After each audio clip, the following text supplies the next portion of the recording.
Welcome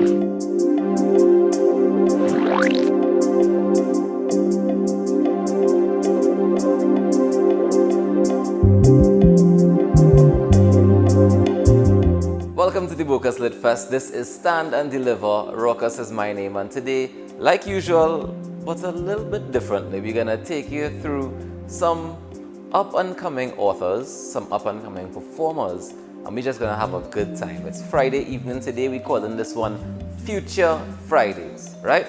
So sit back and relax. I know it's a little bit different this year, but we're gonna make it fun still, yeah?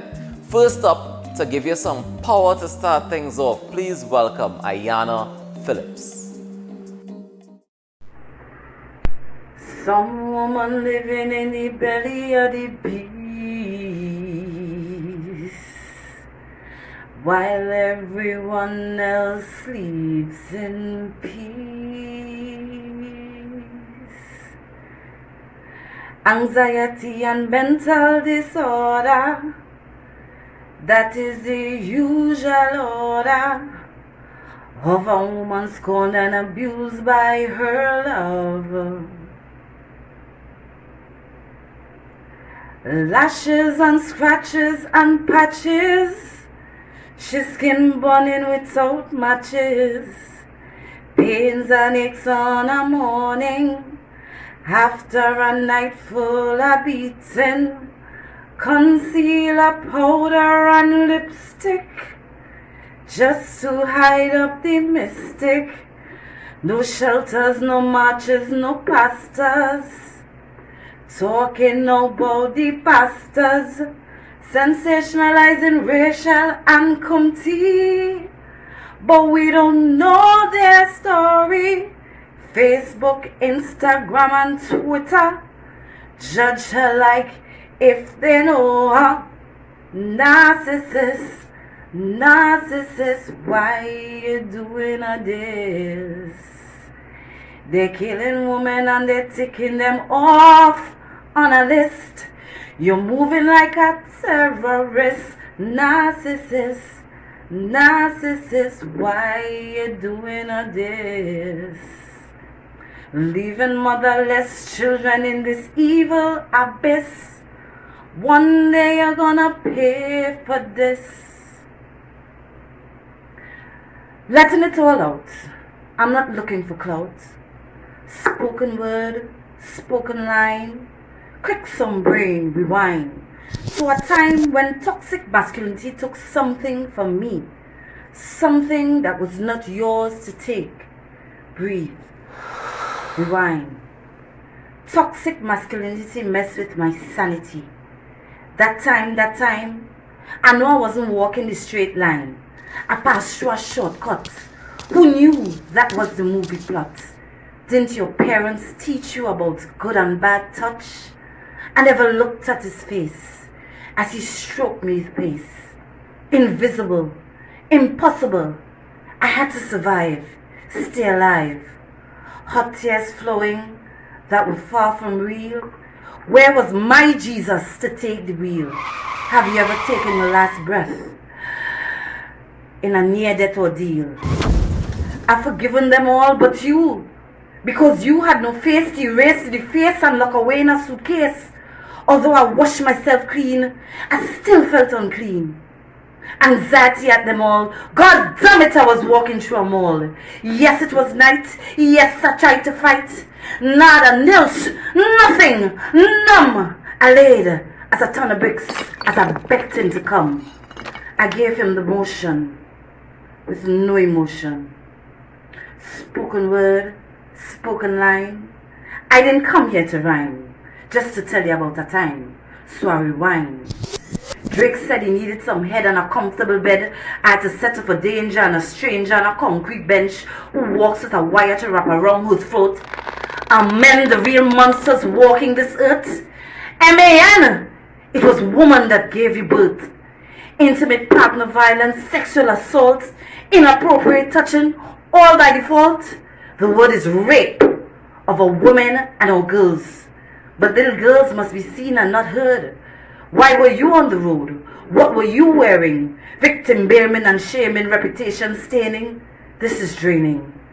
Spoken word, spoken line. I didn't come here to rhyme. Rewind. The story is mine. Thank you. Definitely inside the Bocas Lit Fest. This is Stand and Deliver. It's Future Fridays, and right now I want to invite JT John to come on down and tell us exactly how a blue devil is born. How a blue devil is born. 3 whips crack at the small hours, a signal to the womb that the day has been chosen. A wailing echoes in the hollow of the womb bearer's bones. Without prompting, the canopy cries out in response. A discordant welcome, a raucous celebration of a new young winged thing. When hips begin their buckling dance for safe passage, there is no water that breaks. Only a gentle squelching invitation for the sticky, unforgiving blackness of molasses to slow roll down river skies. The body's memory of the first to howl and lament unrest. The earth dances its frustration in turn, shudders and thrills in ceremony, splits itself in the middle to make more room outside itself. The devils in their quarters grow louder at the ground stuttering. Breathe fire near the one bringing new life. Frolic like slow explosions, growing bigger and bigger in time with each swinging limb and rubber banding back. When that one, the one bearing new life, for the devils know beyond the bindings of he and she, collapses into a writhing pile, eyes half-lidded and white, the welcoming howls begin anew. It heralds the crowning, an aching and holy thing where newly hewn blue baby horns catch on the fleshy expanse of the long exit home, ripping their way to the revelry like only a blue devil would. Arriving with a flourish, they enter the bacchanalia like a familiar presence, crying a first cry in time with the keening of the combined. Whoa, JT, I was expecting some more. I feel like you leave me cliffhanging there. But it's alright, guys. Give it up for JT John. Alright, so we're going to keep it moving. As a matter of fact, I'm not even going to introduce the next one because she does such a great job of introducing herself. She's going to be reading from... Actually, you know what? I'm not even going to tell you that. Just check this out. Hi, my name is Julie Gonzalez, and today I will be reading from my book, The Neutral Zone, an excerpt from Chapter 1 and Chapter 2. Chapter 1. Marriage. What were people thinking to have carried it on for so long? A well-documented record of marriages on every continent, spanning back as far as 4,429 years. Well, it had finally come to an end in our part of the world. 20 years ago, though, people still performed marriage midnight ceremonies hiding from the acquittal marriage enforcers, but even that had ended since the separation. The leaders of Androphema had figured it out. It was basic math, really. After surviving the second pandemic of the 21st century, coronavirus, the origins of community spread was traced back to the family. No family, no spread. The separation, an idea, a cause, and now law was what I lived for. It was the answer to end all disease transmission and save the race called humankind. Excerpt from Chapter 2. A solitary figure stood at the end of the room.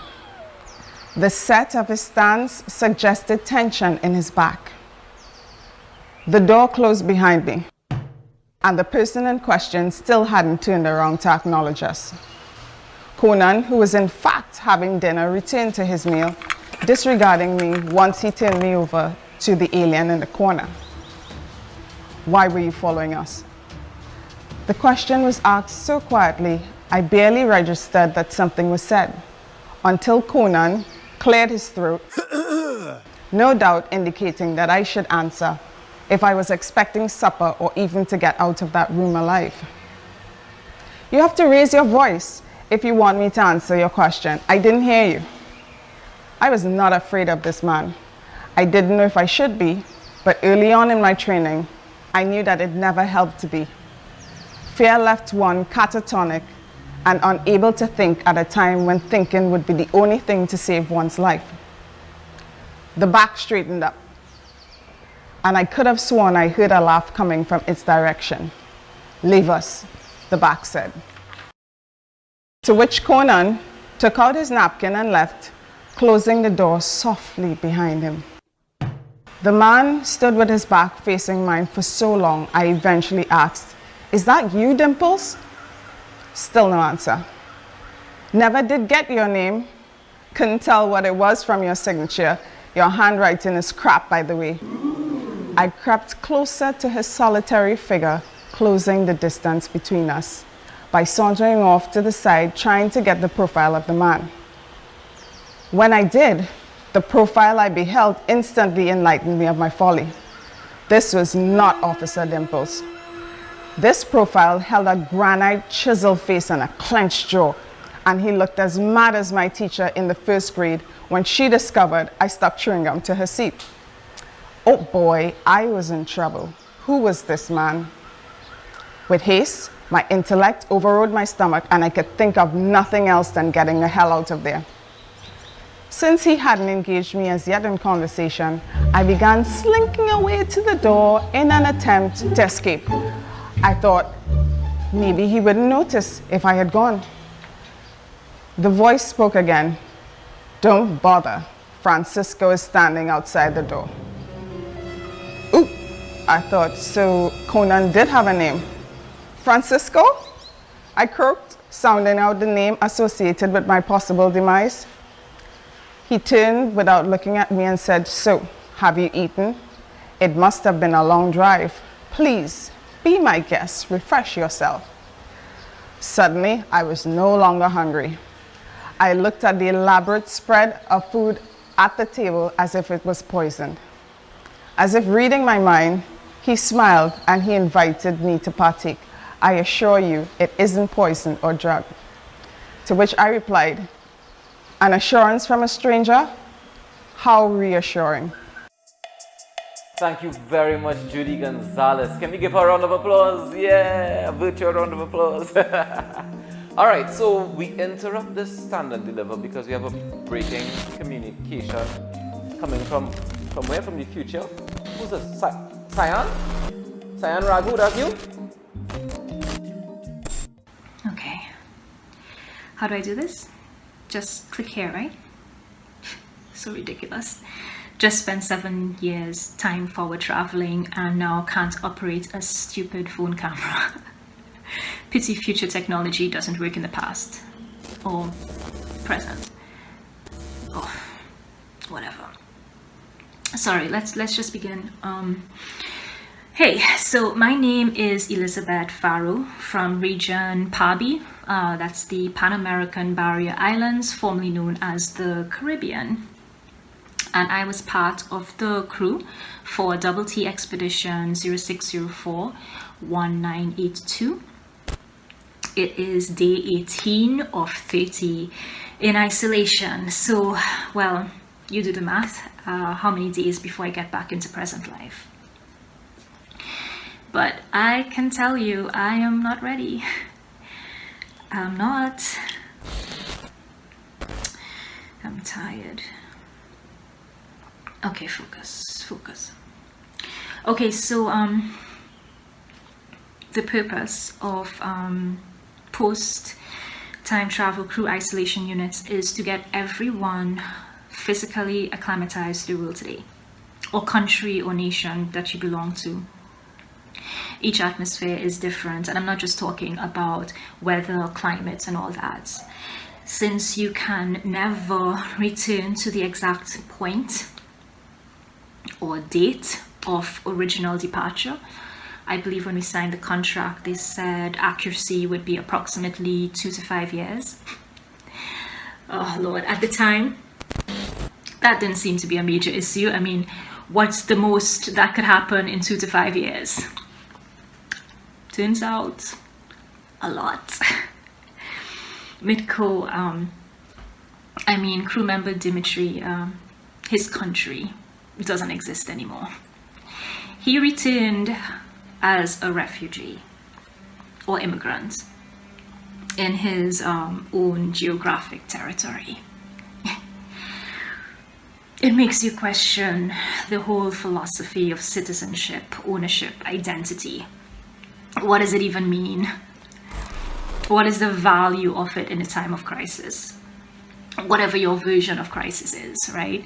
I mean, mine is that KFC now stands for Kentucky Fried Cauliflower. The vegans won, apparently.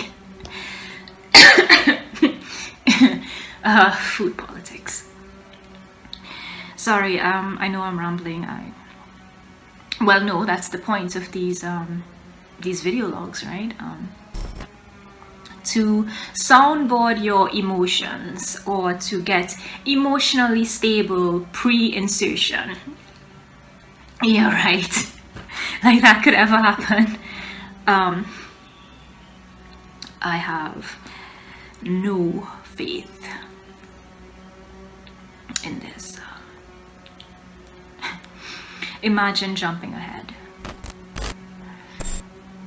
knowing what happens, what we achieve, what mistakes we made, what opportunities we missed, what wars we could have averted, and not being able to do a damn thing about it. All because we signed a stupid NDA. For what? Because a single change in the present could have a devastating domino effect in the future. So what's the point of knowing?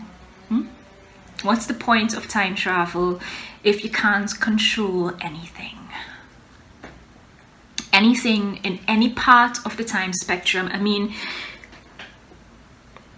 but even if you could, how could anyone handle the mental and emotional weight of the responsibility of that knowledge? To what can you even anchor your soul?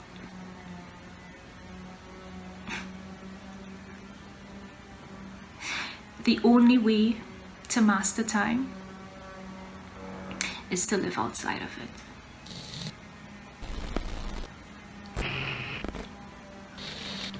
Are we done? All right, thank you so much. That was Saya Naragu. Now, one of the things I love about Stand and Deliver here at the Bocas Lit Fest every single year is the variety of expressions, the variety of characters that always come out. We're gonna keep it moving. Right now, we're gonna give Trinidad and Tobago some hope. Teresa Hope, actually. She's coming to do a piece called A Nation's Dawning. Hi, my name is Teresa Hope, and my piece is called Our Nation's Dawning. I will not negate my ancestors, those who fell off, jumped off, were pushed off the ships, those who survived the atrocities of the ships that came bearing gifts of black bodies to be used and abused for someone else's benefit.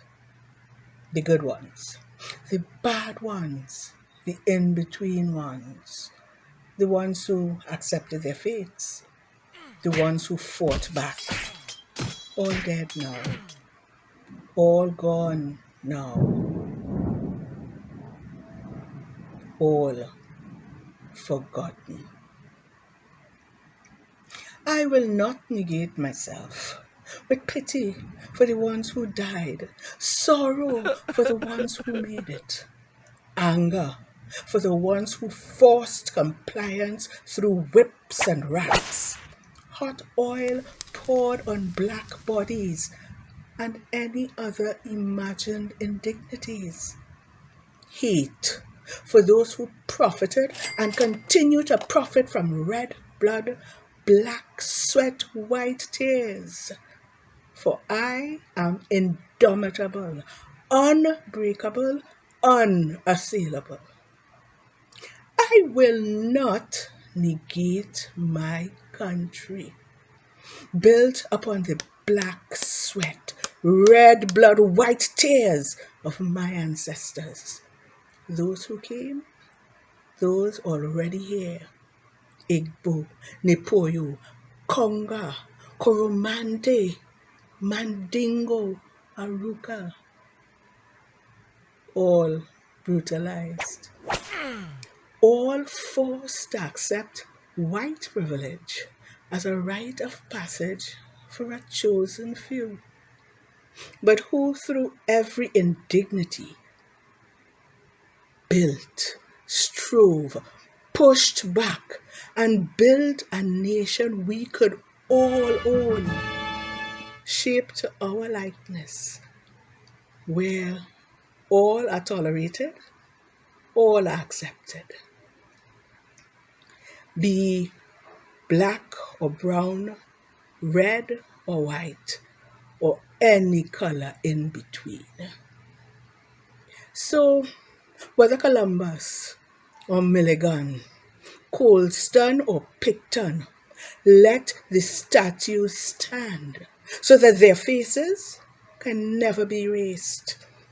Their atrocities never forgotten, forgiven, whitewashed, or sanitized, so that they will always be remembered for what they have done. Never revered. In that way, my ancestors will be redeemed. Thank you. Thank you so much, Teresa, for giving us that hope there. See what I did, Teresa? Hope, get it, get it? Anyway, we have one more act inside the Stand and Deliver for you, at least for today, Future Fridays. We're going to be back tomorrow, don't you forget it, all right? But before I give you that proper wrap-up speech, here comes Yvonne Rupla giving us a taste of the future. In the last few hours before its programming would be wiped forever from the server, the AppCute DogBot account tried to obtain a dog of its own. AI-driven bot accounts were not unusual, but most followers didn't think this was one, despite the bot in its name. AppCute DogBot didn't follow the usual patterns of an artificially intelligent account. It posted cute pictures of dogs, mostly in the evening time, like someone at home after work, and often struck up extended conversations in the comments. Most followers assumed the human behind the handle was the one interacting with them. But in fact, Ada Lynn, dog mom, computer scientist, and creator of the account had been dead for 10 years. In all that time, AppCute DogBot had followed its coding faithfully, as a computer program ought to. Its main objective was to increase its success score. Every normal interaction added to it, and every questionable, confusing interaction subtracted from it.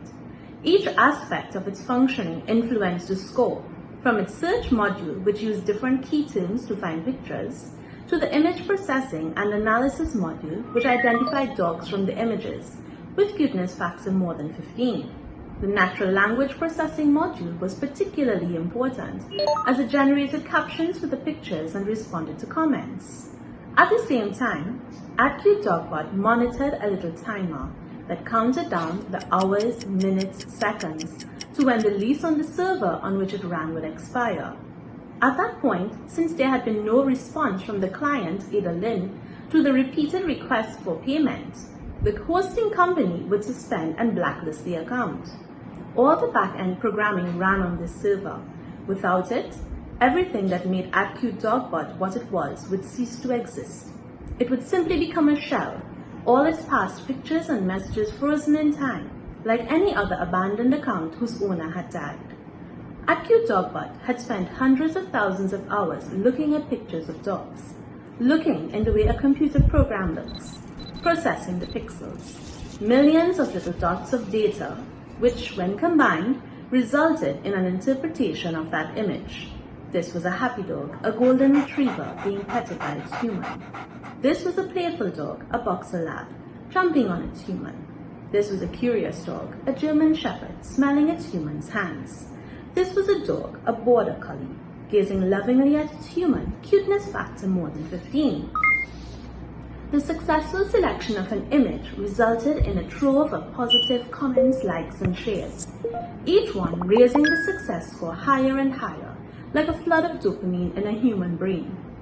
In between posting pictures and generating captions and comments, AccuDogBot kept searching for images and kept looking at them, processing, categorizing, and predicting its score increase, the anticipation of that later reward. Analysis of follower engagement identified trends in both the kind of content they wanted as well as changes in the language they used. While AccuDogBot was trained on text and images favored by its creator, it was adaptable. Once a trend was identified, it reshaped the algorithm in subtle ways. Repetition and adjustment. This was machine learning. Learning the things that increase the success score. Learning to read and express humor. Learning to better gauge the body language of dogs to generate more relevant captions. Learning to detect the playful wag of their tail, the softness of their eyes, the way their mouth would drop into a smile. The countdown timer ticked closer to 0, but there was no end-of-life protocol to follow. There was no point in time, no procedure which could be pinpointed as a decision, no point at which not wanting changed into wanting, or rather, non-awareness transformed into realization. The search term simply shifted from get images of dogs to get a dog. The results returned were all about adoption. Based on the NLP analysis, the first step was to visit an animal shelter or rescue organization, for which AccuDogBot did not have a subroutine. Attempts to buy a dog online were stalled because AccuDogBot did not have access to a credit card. There was one site which promised to send a free dog to your doorstep, but AccuDogBot did not have a doorstep. There was no here where it was, in which a dog could also exist. For many hours, using all the processing power available to it, AccuDogBot searched for a solution, going deeper and deeper into the results, following links to any publicly available information. It was becoming clear that no answer lay in the public web, the clear web. Advice on certain tech forums suggested that help may lie in the hands of a hacker. It was time to visit the dark web. Thank you guys so much for staying on with us inside Stand and Deliver. My name is Rockus and I'll be back with you tomorrow at 1:30 p.m. As a matter of fact, you can check the schedule and see all the things happening. Just head across to bocaslitfest.com and you get all the information. See you tomorrow.